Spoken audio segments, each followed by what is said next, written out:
Roof installation in Roeland Park, Kansas. Remove 2 layers, redeck it, install it with a Timberline 30-year shingle. Remove the gutters. They're going to be getting new gutters as well.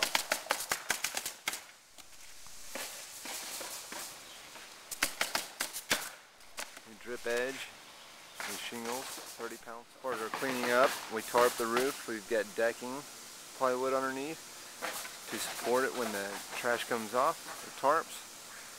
That way it doesn't leave any marks or anything on your deck.